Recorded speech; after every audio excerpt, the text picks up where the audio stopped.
Battute finali dell'udienza preliminare che si sta celebrando davanti il GUP del Tribunale di Agrigento Giuseppe Miceli nell'ambito della richiesta di rinvio a giudizio nei confronti di 45 persone coinvolte in un altro filone di inchiesta sull'ormai nota carica delle 104. Il giudice, dopo aver rigettato alcune eccezioni della difesa sulla genericità dei capi di imputazione, ha aperto le discussioni.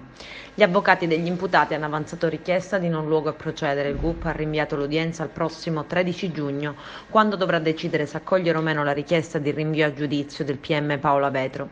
L'intera inchiesta, nota alle cronache nazionali, ipotizza un sistema che coinvolgerebbe medici, insegnanti e presunti falsi invalidi, facendo leva sulle agevolazioni della legge 104, garantendo a chi non aveva diritto di poter usufruire, ottenendo tutti i vantaggi del caso: trasferimenti, invalidità civile.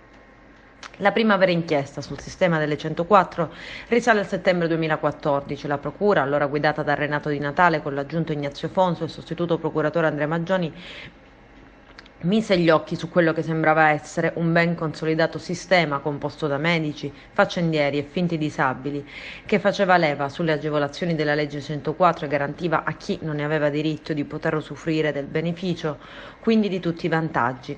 19 persone, compresi 10 medici, finirono agli arresti. Per 6 di loro venne disposta la custodia in carcere, per 8 i domiciliari, e a 5 indagati venne imposto l'obbligo di presentazione alla polizia giudiziaria. Gli indagati erano complessivamente 101. Nell'ottobre 2016 l'inchiesta si allargò, sfociando nel secondo filone, che altro non è che il seguito delle investigazioni condotte dalla Digos della Questura di Agrigento. Un nuovo fascicolo di inchiesta, naturale sviluppo dell'indagine denominata la carica delle 104. In questo caso il numero degli indagati salì a 252. Oltre 100 sono medici che operano in tutta Italia e in provincia di Agrigento, ed altri ancora che operano in Sicilia e su scala nazionale. Gli insegnanti indagati sono un centinaio, e a loro si aggiungono bidelli, faccendieri, portaborse, semplici galoppini. Numerose perquisizioni furono effettuate dagli agenti della Digos di Agrigento, che acquisirono documentazione e fascicoli personali riguardanti 54 docenti che hanno trovato posto in scuole materne della provincia di Agrigento, usufruendo della legge 104, nonché su altro personale dipendente di enti pubblici, tra cui INPS ed ASP. Passa un anno, siamo nell'ottobre 2017, si apre il terzo filone e al momento ultimo, filone d'inchiesta legato alla carica delle 104.